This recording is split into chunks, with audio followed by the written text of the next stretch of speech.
Hey everyone, Therapist Jen here. Do you have any issues with going through caffeine withdrawal and you're looking for a few tips or tricks to get through it? Hit that plus sign and follow me.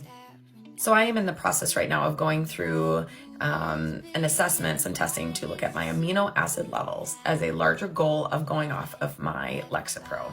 For those of you who followed me, you know this is a thing that I am trying to do and get through. This is my second round trying to take these tests because, well, I screwed up the first one. Okay, I forgot to pee in the cup and do whatever and send it in. Okay, back to why we're here. So part of the assessments that I need to take require no caffeine. Well, to that I say, I try to be very holistic and I'm a healthy kind of chick, but I've been drinking caffeine a long time. It's something that I have never gone without, with the exception of when I was pregnant. So why do we get caffeine withdrawals? What is happening? The essence of it is that we've got blood vessels in the brain that are doing this, and they're just like narrowing and narrowing and narrowing, okay? Without the caffeine, the blood vessels are widening, right? So you've got this boost that is happening in the brain, which can trigger headaches, which is obviously one of the impacts, side effects of having caffeine withdrawal, if anybody's with me that's been through this before. So here are the tips for you if you have ever gone through this. The first thing is if you have the beauty of doing this slowly, do it slowly. It's like any other medication that you want to taper off of. You don't just jump out and go from drinking 5 cups of coffee today to the next day going, yep, nope, I'm done. Cold turkey usually does not work well for withdrawing and trying not to have side effects from any kind of drug. So here's a tip maybe you never thought of. Peppermint oil.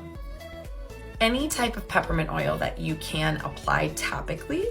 If you have some oils that are okay to add to food or to your drink, you want the ones that are consumable, find the peppermint one.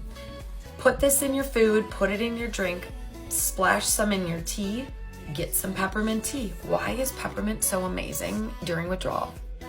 So why does peppermint work? Some studies have shown that it works almost as effectively as even taking like acetaminophen, okay? Peppermint has menthol, and that's the active ingredient, peppermint. And so when you can take a little bit of peppermint oil and put this on topically, it can actually help with soothing a headache, because what does peppermint do? It reduces inflammation. That is what menthol does. So how do I take this peppermint and what do I do with it? Well, fairly simple. Open it up. There's 2 areas that you're gonna wanna massage, right on your temples, and then the other area is right on your forehead, okay? You can dilute it with carrier oil if you want to. You don't have to. You can use it straight.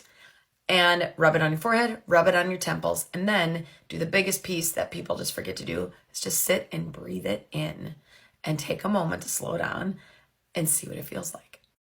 The next tip for trying to get through the withdrawal effects or to lessen the intensity of them is to stay extremely hydrated.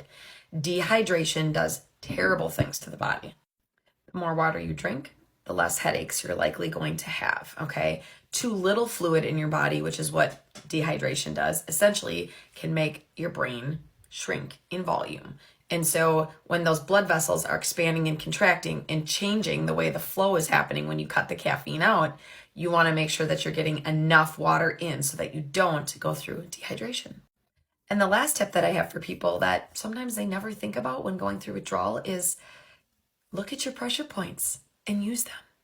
Stimulate a pressure point on your body to try to relieve pain, okay? If you've never tried this, give it a whirl, see what happens.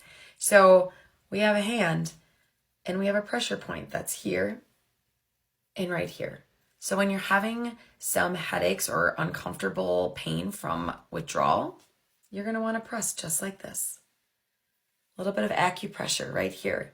Give it a good pressure for maybe 4 to 5 minutes. When you're done, repeat that on the other hand. Oh, and while I'm sitting here, I'm starting to feel the peppermint penetrate through my forehead.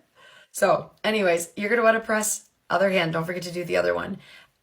4 to 5 minutes on each hand, and that can actually help decrease the intensity of any headaches you're feeling from caffeine withdrawal. So give these a try. Let me know what you think.